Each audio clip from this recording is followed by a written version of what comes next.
Hey, what's going on, everyone? I am clone_tech. I am a crypto miner, crypto enthusiast, and wanted to set up a BitTube channel and use this video as a little bit of an introduction. I'm going to show how I have my mining rigs set up.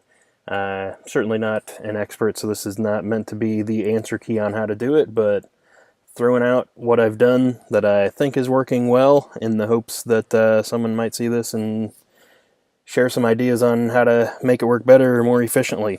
So, start off with a little tour of how things are set up. Here's the mining setup as it sits today. I've got a rig of 570s and a rig of 470s. Ran 240 volt power earlier this summer.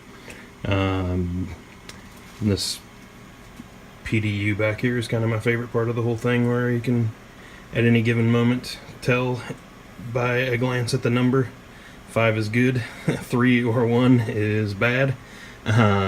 So that's worked out really well. Running everything off of the platinum server grade HP power supplies as well.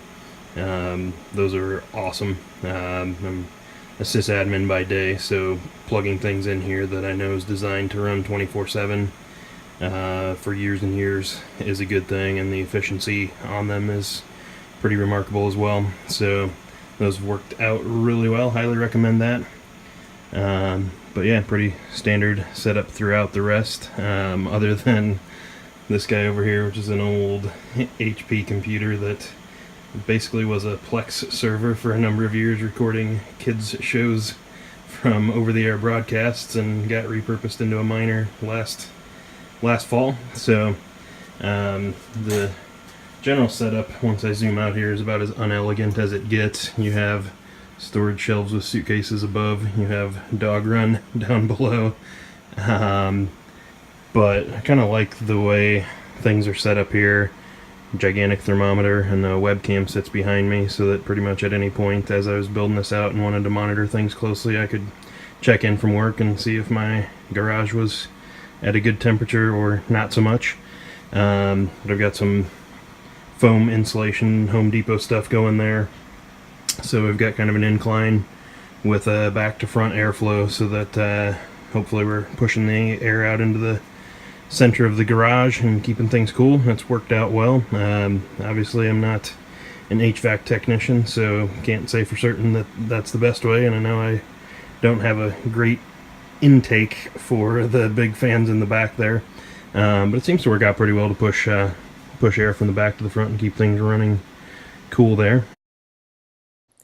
Carrying on with the theme of things being about as inelegant as possible, to try to exhaust some heat from my garage, especially obviously in summertime. Had the normal door on my garage that I wasn't real wild about cutting into, just to experiment. So I don't know how widespread these are, but we have stores in my area called the Habitat for Humanity Restore, and it's kind of like a Goodwill crossed with a Home Depot. So I was able to pick up a door that fit after a little bit of modification for like $4, and was kind of able to hack my way from there. Ended up picking up a fan that is, I guess, widely used in certain segments of agriculture out in my region, i.e. Grow tents. So picked a couple of those up on the cheap from someone who was getting out of that business. They move a ton of air, and kind of had to fabricate a way to hang it in the door and then exhaust it out. And on the other side, there's a little, like, I don't know, flap that closes so that when there's not air blowing, it's more or less closed off. Down along the bottom, these little louvers are, in my opinion, absurdly expensive. But again, the Habitat store came through there and got a pretty good deal on being able to do kind of a passive intake down at the bottom, so that fan up top is blowing air out. Again, not an HVAC person. I know an HVAC person would at least say you shouldn't be blowing your hot air right into the same space that the cold air is coming in. I'd certainly like to make it a little more efficient in how it pulls air, because it's just sucking from the space in general, and if I was able to duct it over to pull heat or pull the hot air right off of my cards, that would be a lot better. There are some logistical issues in putting ductwork onto a walk-through door, so I haven't quite figured out how to solve that problem. And honestly, through the heat of summer, my garage got warm, but cards stayed cool, so it's not, I don't know, maybe something that should be a priority, but at the moment is not something that's real burning in terms of needing to enhance that setup.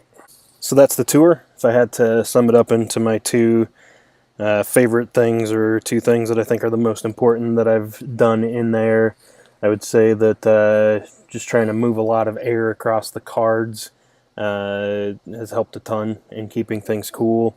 And generally, just a huge believer in trying to minimize overhead each month by making the electrical stuff as efficient as possible. So that's kind of what drove everything in terms of getting 240 volt circuits put in, and the platinum power supplies. So I hope you enjoyed the tour, and I plan to put up some other videos with a few things that I think have been useful that I've kind of figured out in terms of monitoring rigs or maximizing uptime. A couple of tricks within Google Apps that I think are helpful as well. So stay tuned for those, and we'll see you next time.